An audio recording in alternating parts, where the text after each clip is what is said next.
Film and television media is a form of pop culture that has greatly increased in how much we watch it, in terms of quantity, in terms of the quality actually being put out.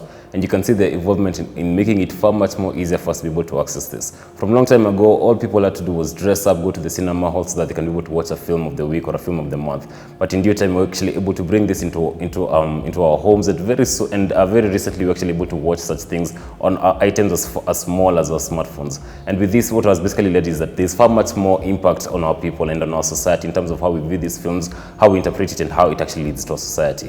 My name is Luis Keaton. Today I'll be talking about how film media can actually be able to impact society in a positive manner. So first of all, why do we watch these films? We watch these films for two reasons, I believe. One of them is escapism, and second is similarity to reality.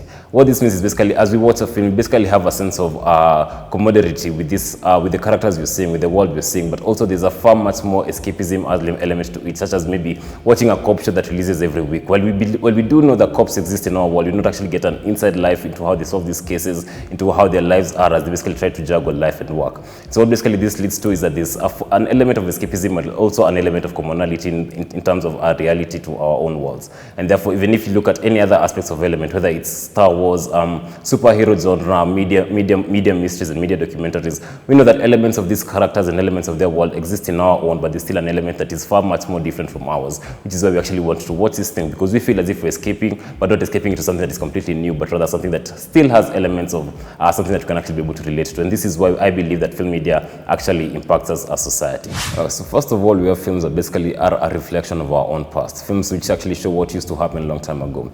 Good examples of this are movies such as Judas and the Black Messiah, which actually basically looks at the leaders of the Black Panther movement in America fighting against racism and apartheid. And you also have Goodbye Bafana, which basically centers around Nelson Mandela being in prison and actually teaching a prisoner warden about what actually led him to be the kind of man that he was, fighting against the apartheid regime in South Africa. And this basically leads to a question: how much do we actually enjoy of today's that were basically a result of the sweat and the blood of those who went forth from before us? How much would we have actually been willing to give for future generations that we do not know yet of? This actually makes me think about if I was there in the colonial rule, we'd actually be there in the Mau Forest with people such as Dedan Kimathi and Jomo Kenyatta, basically fighting for the freedom of people who I do not even know.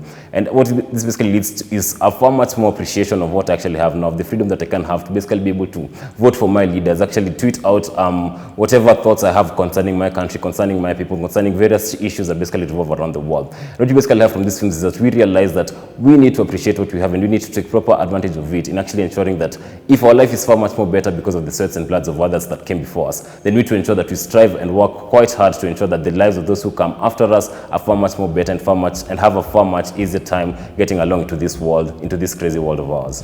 The next part of my speech is about nature versus nurture. Now, I'm a firm believer of nurture basically dictating how we feel, how we think, and how we act towards various situations. A film that I recently watched and really enjoyed was Solo, a Star Wars film, which basically centers around a small group of rebels basically fighting against an imperial colonial rule over the galaxy.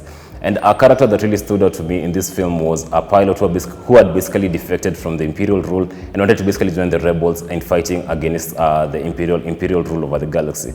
Now, what really stood out for me in this particular instance was the fact that they basically never showed us anything about any history about this pilot, anything that he had done beforehand. It was basically a reflection of how we can change no matter how much bad we've actually done in the past. We're able to look at ourselves, reflect on our past, and basically be able to say, okay, I believe that what I've been doing was wrong. I believe that how I was raised was to act in certain situations was basically wrong, and I believe that I can still make a change and become better. That no matter how bad your past is, you're still able to work towards a better society. You're still able to sort of try and have a form of retribution for all the wrongs that you have done in your past, and be able to actually make the world and make even the people around you, as small of an impact as it takes, a far much better place for them to live in. Which leads to the fourth part of my speech. Now, at the point in which you already believe that an individual can change for the better, should we actually go down this road alone, or are we actually able to stand together and be able to work towards this? Which leads me to a verse in the Bible that I believe for the most part I basically used to misunderstand, which basically says that, why do you look at the speck in your brother's eye when you have not yet looked at the log in your own eye? For the longest time, I believe that this basically means we should actually be able to perfect ourselves first before we start actually trying to change the other people that are basically around us. But a few years ago, I watched this series called The Good Place, which basically centers on 4 characters who have been taken to hell and who have been taken to hell for all the misdeeds that they basically used to have, all the unethical practices that basically used to do while they were still alive. And basically over the course of 4 seasons, these 4 characters, in their own shortcomings, their own defectiveness, they basically try and strive with each other to make each other a far much better person, a far much more ethical person to basically live with. And I realized that the whole point of this verse is not really to work on yourself first before you start working on another person, but it's basically to realize that all of us have shortcomings. And so at the point in which I want to actually be able to make another person be able to improve on their own lives, and I should also reflect on my own and make sure that I am improving as I'm making my fellow brother, my fellow friend, my neighbor also improve in their activities.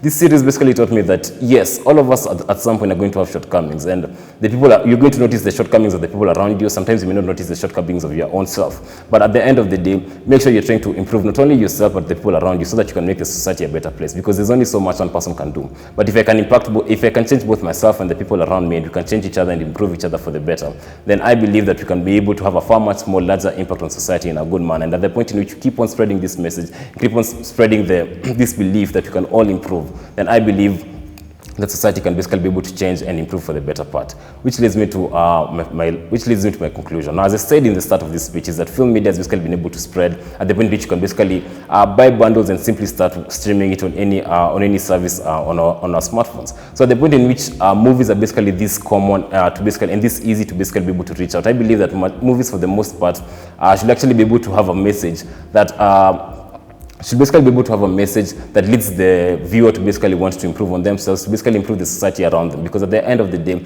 if these films basically teach a negative message, those negative messages will actually seep into our mind. Because at the end of the day, all these movies have a sense of commonality to whoever is watching it. So at the end of the day, these films need to have a sense of you can make life better, you can improve yourself, and you can improve those around you. Because I believe at the end of the day, this will have a ripple effect that will make the world a far much better change.